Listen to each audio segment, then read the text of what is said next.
जी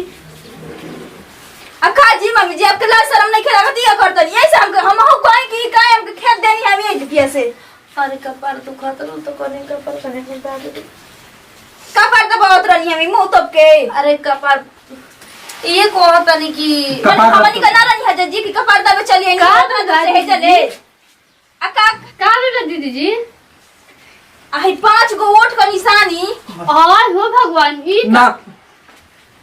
कहा तनी के हमारे त काहे के हमरा के भगैले हनी ये रसली तो भगा देली हवी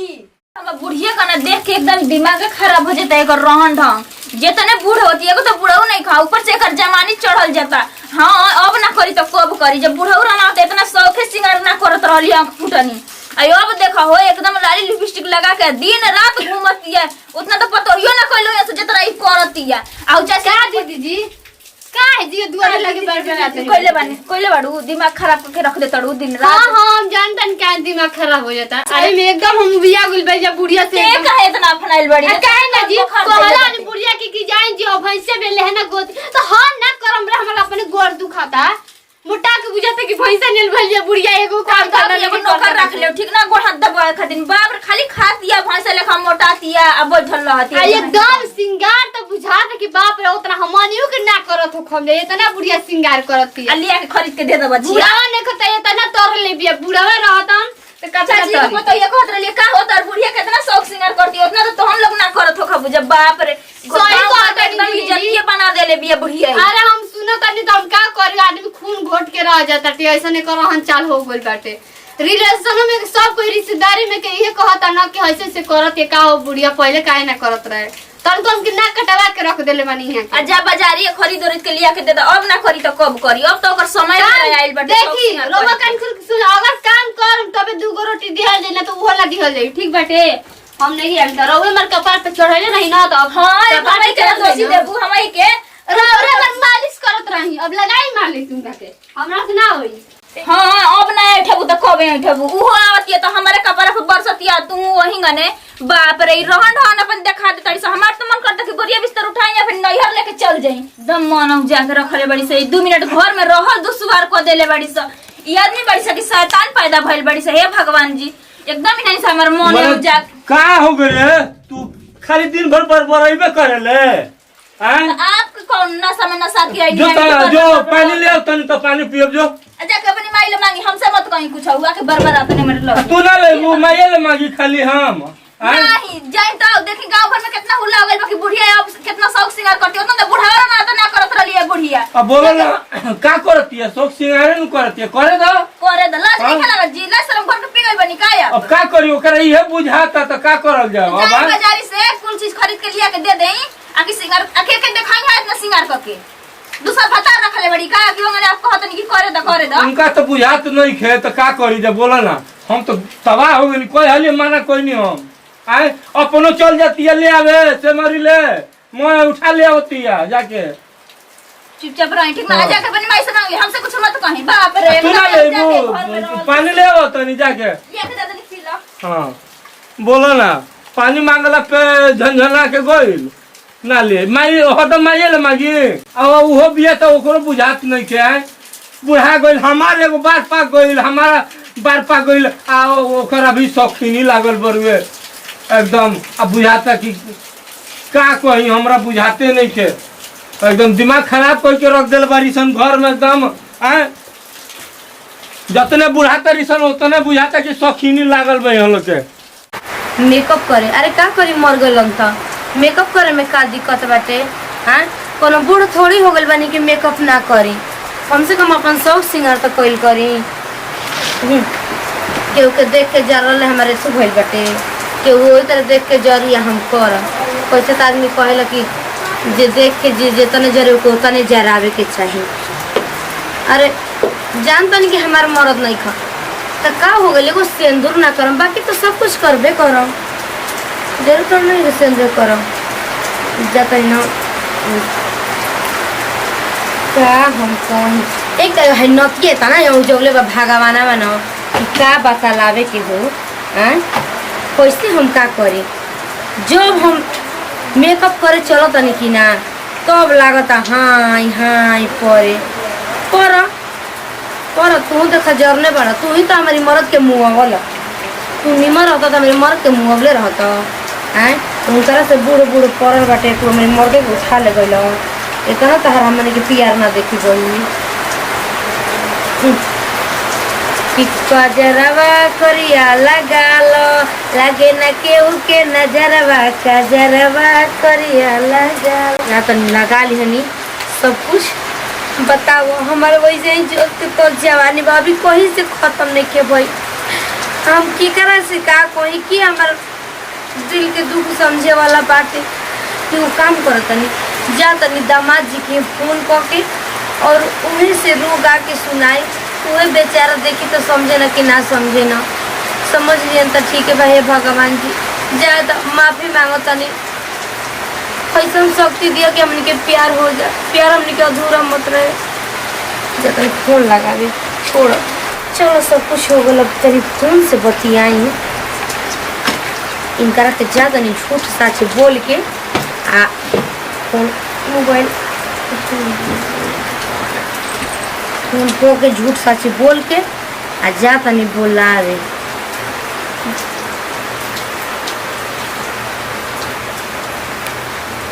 हेलो गोड़ लगता नहीं है अम्मा जी।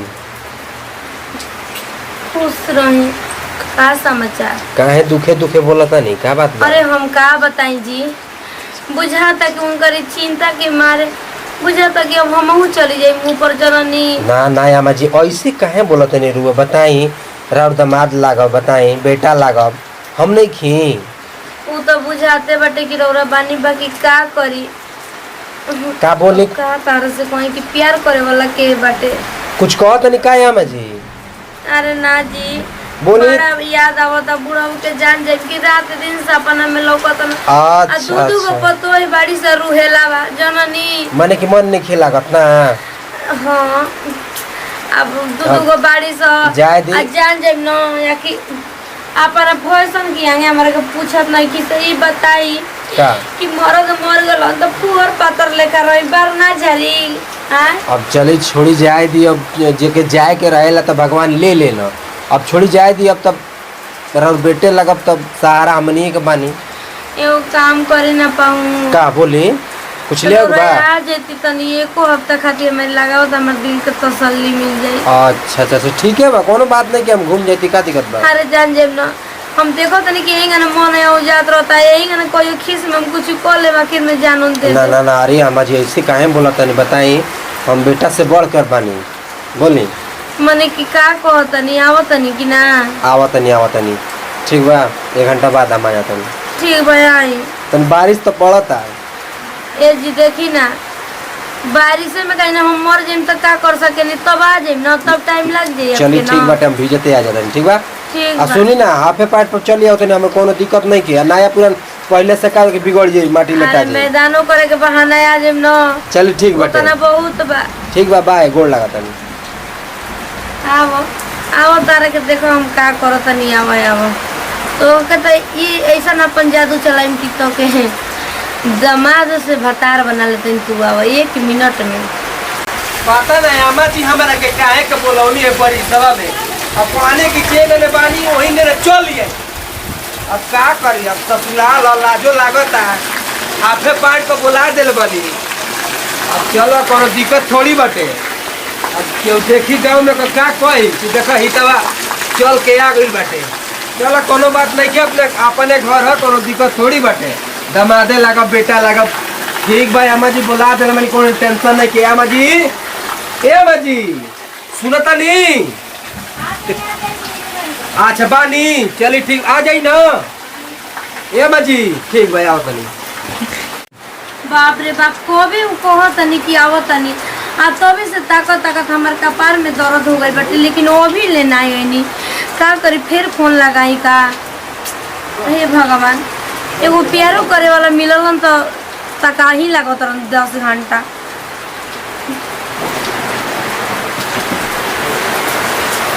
गोड़ लगा तनी है अम्मा जी? कुछ नहीं, बैठिए नहीं, बंद कर दे छतावा, आवाज देके कि आवो तनी, हम दूसरा आदमी के समझ के लगा। देखी बंद देखियो, पता ना के गने देखी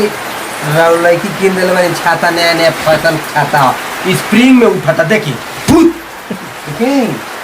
चल राय मत खोजा कोई जा। दिक्कत नहीं के बरले राय देखिए स्कूल ये ई काहे हर बत्ती में कोनो दिक्कत नहीं खेती दिक्कत लागेला काहे बोलिए मजी कहे के बोला देनी है कौन तकलीफ बटे कुछ चाहिए पैसा अरे रुपया पैसा रुपया का कहाला जी हमके भगवान जी कुछ के कमी थोड़ी नहीं कहले कि हमके पैसा रुपया चाहिए कहे खातिर के कि पैसा से प्यार करेलू हमके का चीज के कमी बाटे जी बताई हमके भगवान कौन चीज के कमी देले बड़न कहे खातिर के कि पैसा से प्यार करेलू प्यार का कहते हैं मजी समझ में कुछ ना पैसा चाहिए तेरे तो के बता बोल देनी है जी बाप रे ना जी ऐसा कोनो बात नहीं के कितना पाहु चाहिए 10 लाख 20 लाख बात 30 सुन। लाख हम चंदनवा से बोल देम ना उ सब दे दिया मजी बोली ना वो तो ठीक है बात देखिए ना सब कहला मांगे लगला पर सब कर फाटे अब लगला देखी जमनी हम केहूँ ना चल आयल बनी फाटल पूरा पैंट फाट गेल बटे चली कोनो बात नहीं के घरे आयल बनी पैसा की जब दिक्कत नहीं के तो फाटल पैंट काहे पहन के नहीं अब बताई जब पैसा के दिक्कत हइले नहीं के तो फाटल पैंट काहे पहन के आइल बानी अब रहुए न बोलनी हां कि केहू मैंने चलिए मर मैदान हो कप वहीं ना चलिए अब चले नहीं कोई दिक्कत थोड़ी बाटे हम ही ना चलने की बारिश होता वही में हम चल देनी अब मम्मी जी ठीक है अच्छा जी आप कहिए खाए जाएंगे नमस्ते अभी भाभी आके बैठते बानी मुश्किल नहीं होने वाली कब ले पानी वाली पिए के ना बोलनी है ले आई हम अभी तो सर समाचार कहत नहीं तब बताइए का जी कुछ ठीक सब बानी ठीक ना हां सब ठीक बा सब लड़का पे ठीक बा सब ये के मने अगल बनी हाफ का छाव अब सब पकड़ के अपने आप मम्मी जी से पूछ का मम्मी जी कुछ कह नहीं का बगल में हम का कोई नहीं कुछ नहीं कौन है कि तबीयत तनी खराब बाटे तनी आ जाए अका जी आपका तबीयत खराब है कल बोलबो ना कनी हां मनी से का हम तो लोग से बोले जाए जब हमरा के झझुआ बोलत रहता लोग कपार पर नहीं। लागल आपको ए भाभी ऐसे ना बोले थे मम्मी का से मिल मिला करिए जी के देखिए पूरा मैंने सेवा करे के कितना शौक सिंगार करत हड़ी अब करे के चाहिए इनके नहीं, ठीक बा अब घर में बाबूजी नहीं खन मन ना लागत होई अपन ये तनी माई के सेवा कइल जाला ना मम्मी अब के कितना सेवा कर जला जी दिन रात सेवा करत करत अब तू दोबारा आ गलू संगलो रहो बैठल बाड़ू जाके पानी में पिए के तैयारी करता तू हूं आके बैठ गलू बतावा का जरूरत बाटे संगलो रहो बैठल सास बन जाता रु जाए उठा अरे बाप जा कहने देवेला बैठल देख कर लेली एकदम से ने करे जावे ठंडा ना एलिए जोड़ा लगा के बैठे खाती आओ तो बैठा हम चल जाता नहीं अरे अम्मा जी ऐसे ना बोले बस चाहिए। घर सुनिए परिवार बस सुनी का बोले देखी हम अब बहुत लाज लिहाज देखनी अब हम लाज लिहाज कुछ ना देखा का भइल बा काहे से? बोली का चाहे बोली ना काहे से कि हम प्यार करनी रौरा से ई का कहत नहीं रहुआ दिमाग में गोबर हो रहा बा कि ये लाज नहीं खेला गत बेटा से बोलत नहीं इसन बात देखी जी हम लाज लिहाज अब कुछ ना देखम और- ठीक बा और- तो सब और- प्यार करत अरे नहीं करत नहीं अरे घर पोतो ही बड़ी बात समझ छोड़ी ना अम्मा जी डर लगत देखी अब एगो तो देखी देखी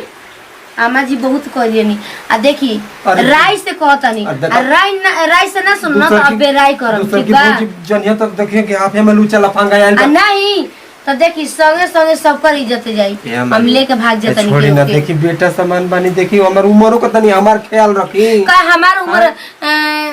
तो 80 बरस के हो गइल बाटे का हमारी और बेटी बाड़ी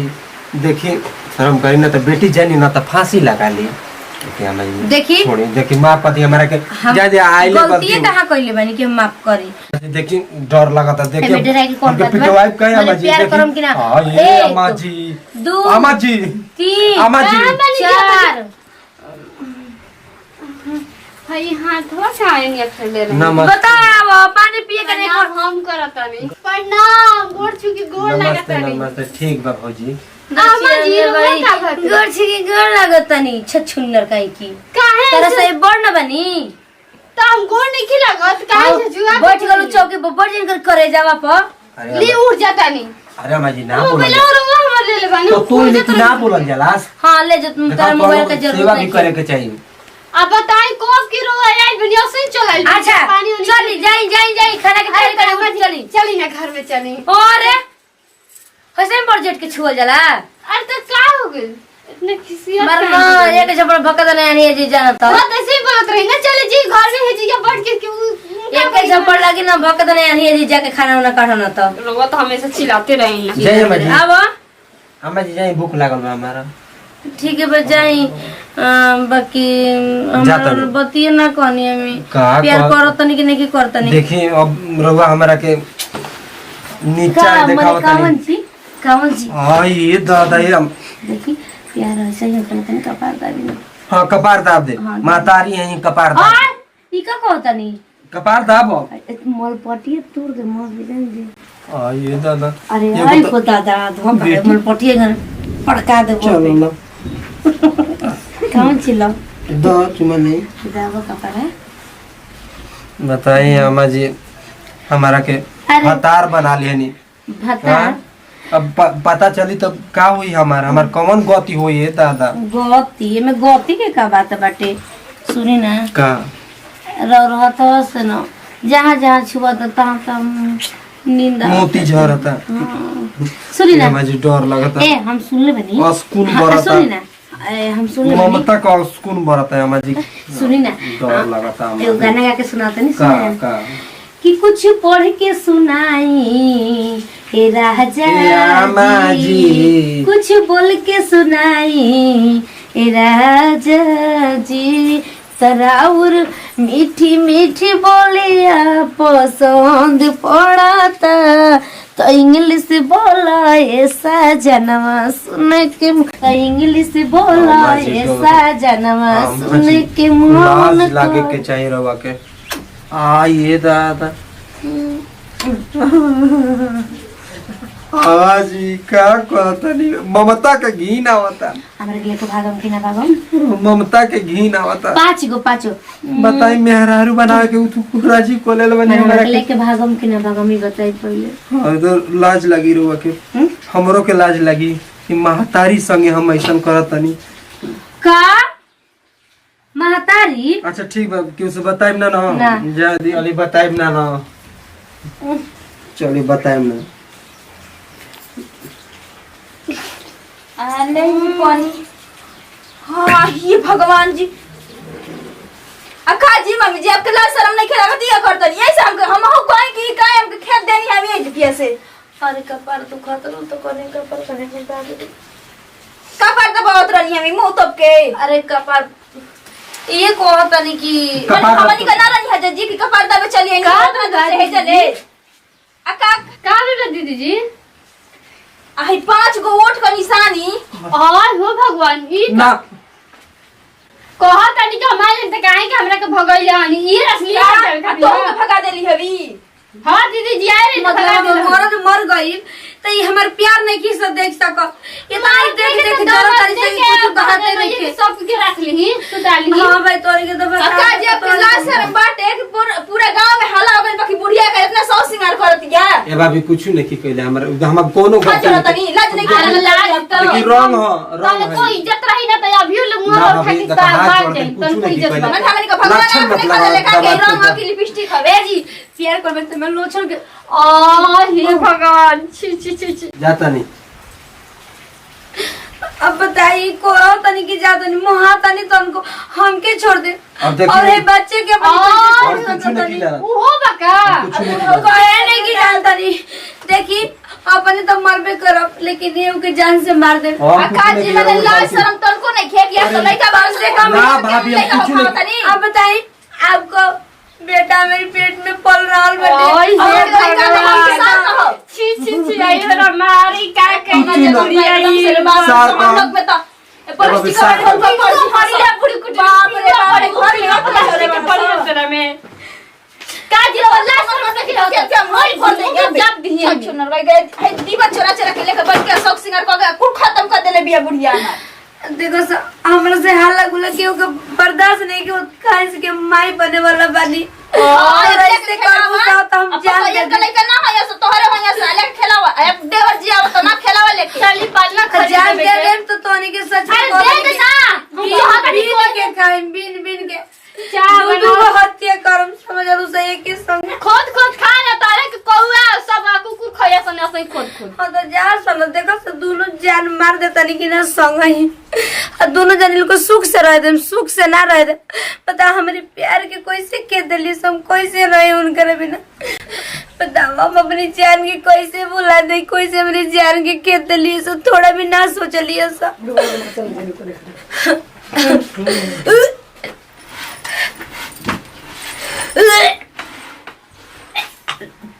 अरे मेरे दादा अयो दादा अरे मेरे शरीर के तनको ख्याल नहीं की सर